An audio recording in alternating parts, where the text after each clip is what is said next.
होती थी तो इतनी टेढ़ी होती थी विद इन टॉलरेंस। मैंने 6-6 सिलेंडर इंजनों की देखी हैं कि जनरेटर की जो सन 16-17 मॉडल के हैं वो भी टेढ़ी होती हैं और कई साल स्क्रैप में पड़ी रहने के बावजूद, लेकिन टेढ़ी हुई हैं तो इतनी थोड़ी टेढ़ी हुई हैं कि विद इन टॉलरेंस है। विद इन टॉलरेंस हम किसे कहते हैं कि जो हमारी क्रैंकशाफ्ट की क्लीयरेंस है, अगर क्रैंकशाफ्ट उससे आधी टेढ़ी हुई है तो वो मेरे इल्म के मुताबिक विद इन टॉलरेंस है। एक सादा सा फार्मूला, मुझे हर इंजन की टॉलरेंस का तो नहीं पता, लेकिन मैं आपको एक देसी सा झटका सा तरीका बता देता हूं। एक इंजन की 5000 क्लीयरेंस है ना मेन की, अगर उसकी क्रैंक 2500 टेढ़ी है तो वो उसकी विद इन रेंज है, आधी टेढ़ी है, तो वो क्रैंकशाफ्ट बिल्कुल सही चलेगी। वो कभी भी ना मेन बिगनों को सीज करेगी, ना ही कभी ऑयल प्रेशर लो करेगी। अब होता ये है कि आपका ये जो इंजन है जब ये चलता है तो क्रैंकशाफ्ट एक टाइम के बाद उसमें स्ट्रेस पूरी रिलीज नहीं हुई होती। जिस तरह लकड़ी का फर्नीचर पड़ा रहने से, बगैर इस्तेमाल करने से आस्ता आस्ता अगर वो लकड़ी सीजन ना हुई हो तो वो टेढ़ा हो जाता है और उसमें क्रैक पड़ जाते हैं। तो ये क्रैंक में क्रैक तो नहीं पड़ते, ठीक है, लेकिन ये टेढ़ी हो जाती है। जब वो आस्ता आस्ता टेढ़ी होती है तो वो आस्ता आस्ता उन पीसों को भी, मेनों को भी हल्का हल्का काटती है, यहां तक कि उसके पीस हल्के हल्के कट जाते हैं और इंजन का प्रेशर लो हो जाता है। जब लो हो जाता है तो उसके मेन सीज हो जाते हैं। अब अगर उसका प्रेशर लो हो गया है तो आपने क्या किया, इंजन खोल दिया, क्रैंक हल्की सी टेढ़ी हुई है, इंजन खोल दिया, आपने मेन बिगन चेंज कर दिए। अब आपके मैं दूसरे सवाल की तरफ आता हूं कि अगर आप मेन बिगन तब्दील भी कर देते हैं तो फिर सीज हो जाते हैं।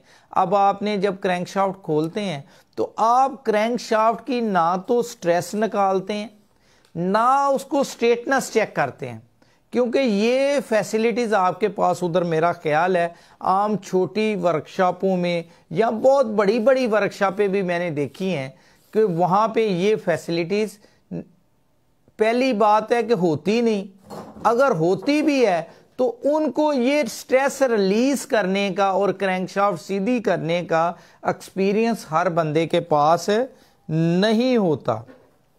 आज माशाल्लाह से ये ज़रा थोड़ा सा लेंथी सवाल है, इस पे मैं इन दोस्तों को ब्रीफ कर लूँ, फिर बाकी मैं इन सवालों की तरफ अभी आता हूँ। आज इंशाल्लाह दौरानिया थोड़ा सा बढ़ा देंगे ताकि ये जो आज के सवालात है ये भी इंशाल्लाह हो जाएंगे। तो वो थोड़ी सी जो टेढ़ी होती है क्रैंकशाफ्ट, तो वो जब आप नए पीस डाल देते हैं तो वो चूंकि पीसों के साथ टकराती है तो वो सीज हो जाती है। इसका हल तो ये है कि जब आप क्रैंकशाफ्ट निकालें उसकी स्ट्रेटनेस चेक करें, स्ट्रेटनेस उसको क्रैंकशाफ्ट को सीधी करवाएं।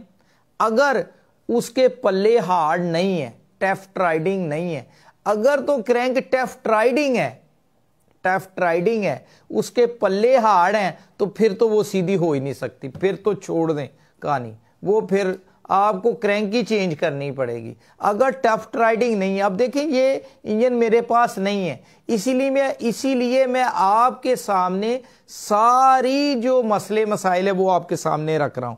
अगर क्रैंक टफ्ट राइडिंग है जिसके पल्ले हार्ड हैं तो फिर तो वो क्रैंकशाफ्ट सीधी नहीं होगी, वो टूट जाएगी। अगर उसके पल्ले हार्ड नहीं है, वो इंडक्शन हार्डिंग है, तो फिर वो क्रैंकशाफ्ट सीधी भी हो जाएगी, उसकी स्ट्रेस भी रिलीज हो जाएगी। और माशाल्लाह से हमने कई क्रैंकें की हैं तो वो फिर सीधी हो जाती हैं, स्ट्रेस रिलीज होती हैं, और स्ट्रेस रिलीज करने के बाद फिर उसके जो मेनों के होल होते हैं, यानी कि जो मेन लाइन होती है, उनका साइज चेक किया जाता है। क्या आया कि मेन लाइन का साइज जो है वो तो नहीं ओवल हो गया, वो बैजा तो नहीं हो गया। अगर बैजा हो गया हो तो उसको भी राउंड करना पड़ता है, फिर आपकी क्रैंकशाफ्ट उसमें ठीक चलेगी।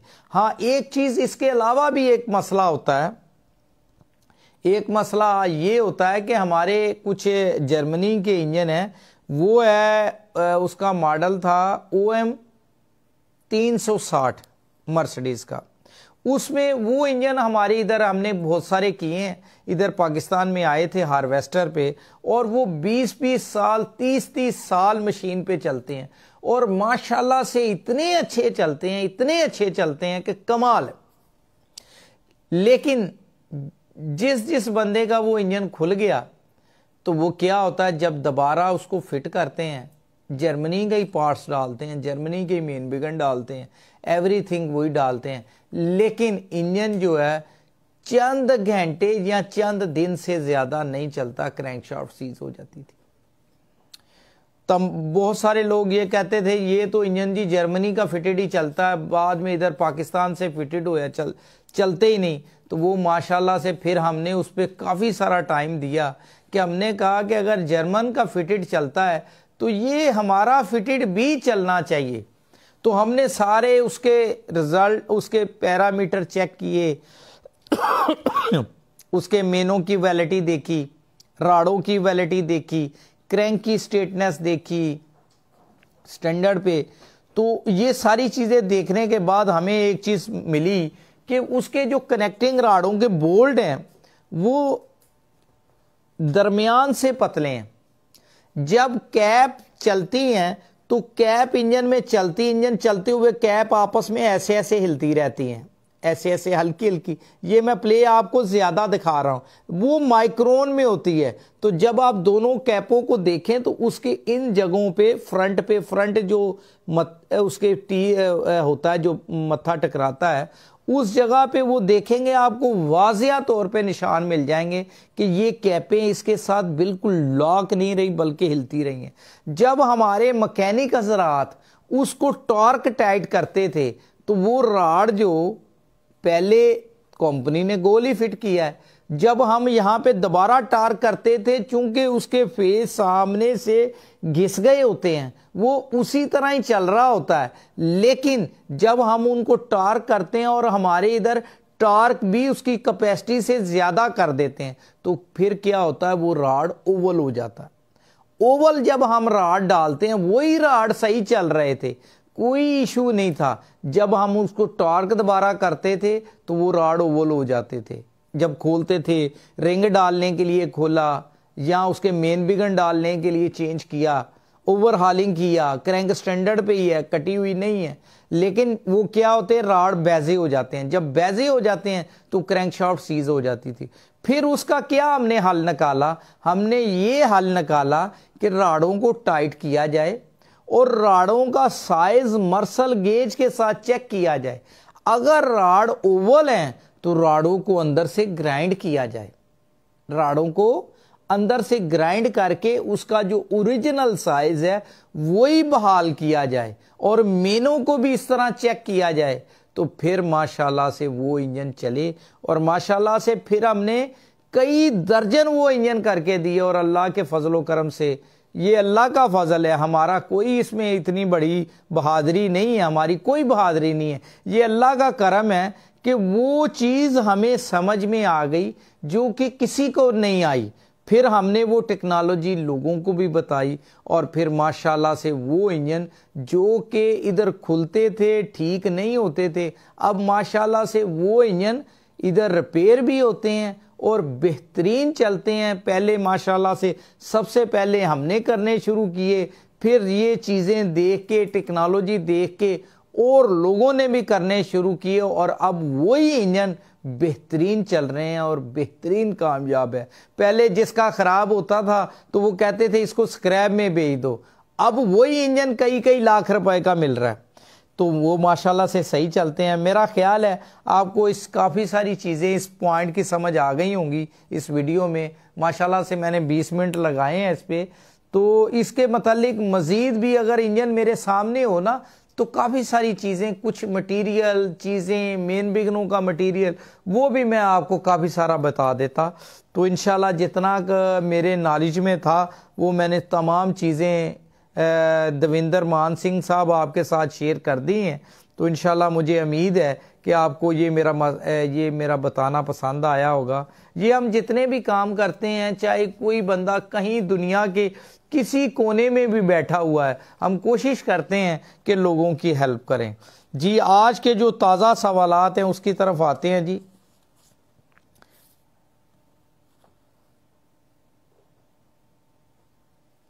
ट्रैक्टर पानी बोर पर 4 लीटर 1 घंटे में पीता है, ये ज़्यादा तो नहीं?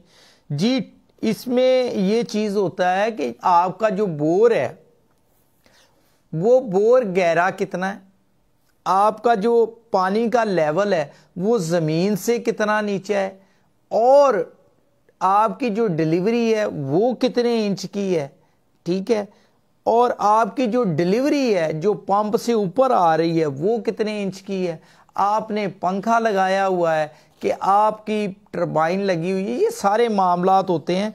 कुछ जगहों पे जो ट्रैक्टर बोर पे है वो 2 लीटर भी तेल खाते हैं, कुछ जगहों पे ऐसा भी है कि बोर पे 5-5 लीटर भी खाते हैं।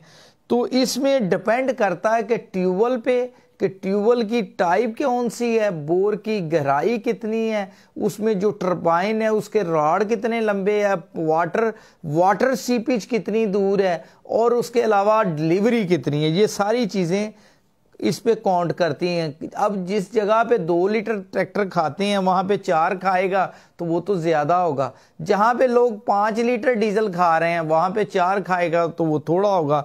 लेकिन आप ये देखें कि आपका जो ट्रैक्टर है वो जब टरबाइन पे या ट्यूबवेल पे चलता है वो ब्लैक स्मोक तो नहीं देता। अगर वो ब्लैक स्मोक दे रहा है तो इसका मतलब यहाँ तो वो ओवरलोड चल रहा है, तो यहाँ आपका पंप नोजलें ठीक नहीं है, यहाँ आपने उसके आरपीएम कम रखे हुए हैं।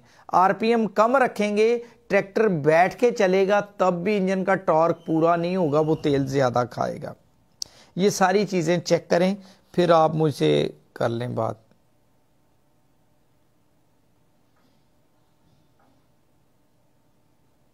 जी MF 260 2021 मॉडल है, 114 घंटे चला हुआ है, स्टैंड डाइन पंप है, इंजन ऑयल खा रहा है, क्या वजह हो सकती है, इसका इलाज क्या है? जी ये जितने नए इंजन होते हैं ना, ये एक टैंकी के साथ इसने आधा लीटर इंजन ऑयल कम करना होता है। अगर आप 4 टैंकियाँ इस्तेमाल करेंगे तो ये आपका 1.5-2 लीटर तेल कम करता है। लेकिन ये कंपनी कहती है कि अगर ये आधा लीटर फी टैंकी के साथ कम करे, फी टैंकी के साथ आधा लीटर कम करे या आधे लीटर से कम भी कम करे तो वो ज़्यादा बेहतर है।